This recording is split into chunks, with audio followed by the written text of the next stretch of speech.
जमाना जरूर बेईमानी का है, लेकिन बेईमानी के धंधे में भी लॉयल्टी की ही कद्र है। जो लॉयल नहीं है वो किसी काम के नहीं, फिर चाहे धंधा बेईमानी का हो या फिर राजनीति।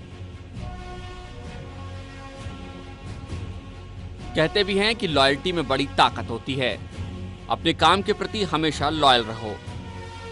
जिसके लिए काम कर रहे हो, जिसके साथ काम कर रहे हो, उसके लिए हमेशा लॉयल रहो।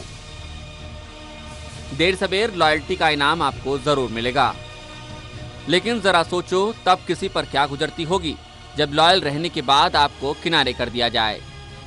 आप भी सोच रहे होंगे कि आखिर ये लॉयल्टी की बात आखिर उठी क्यों है। दरअसल उत्तराखंड में चुनाव के नतीजे क्या आए, मानो कांग्रेस के विधायकों और नेताओं ने दिखाना शुरू कर दिया कि वह अपने नेताओं के प्रति कितने लॉयल हैं। सवाल मुख्यमंत्री की कुर्सी का था, लेकिन कुर्सी एक थी और दावेदार कई। ऐसे में दावेदारों में ही जंग छिड़ गई कि पार्टी के लिए किसने कितनी सेवा की है, पार्टी के लिए कौन कितना लॉयल है। कसर तो किसी ने नहीं छोड़ी थी, चाहे हरीश रावत हो या फिर विजय बहुगुणा, या सतपाल महाराज या फिर हरक सिंह रावत हो, इंदिरा हृदयेश हो या फिर यशपाल आर्य। लेकिन सबको चौंकाते हुए बाजी मार ले गए विजय बहुगुणा और मिल गई मुख्यमंत्री की कुर्सी। ऐसे में दूसरे दावेदार इसे कैसे बर्दाश्त करते। उनके समर्थक विधायकों को मिल गया मौका अपने पसंदीदा नेता के लॉयल्टी टेस्ट में पास होने का। फिर उन्होंने देर कहां करनी थी, खोल दिया आलाकमान के फैसले के खिलाफ मोर्चा। आखिर ऐसे मौके बार बार तो आते नहीं। यहाँ जो दौड़ में पीछे थे, उन्होंने तो आलाकमान के फैसले को ही नियति मान लिया, लेकिन जो दौड़ में आगे रहने के बावजूद पिछड़ गए थे, उन्होंने हार नहीं मानी और अपना लिए बगावती तेवर।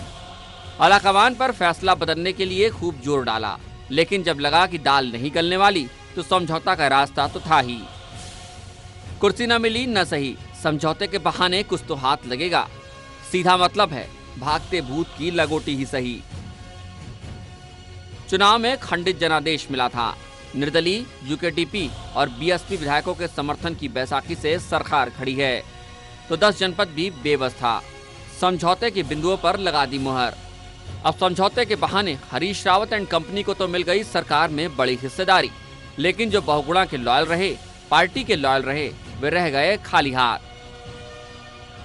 यानी लॉयल्टी टेस्ट में पास होने के बावजूद उम्मीद के विपरीत सौगात तो मिली नहीं, दरकिनार कर दिए गए। यानी लॉयल्टी राजनीति से मात खा गई। कहते हैं राजनीति के मैदान में सब कुछ होता है, या यूं कहें कुछ भी हो सकता है। इसलिए जनाब, जब राजनीति के मैदान में हो तो सिर्फ लॉयल्टी से काम नहीं होता है तो सही समय पर सही फैसला लेने से।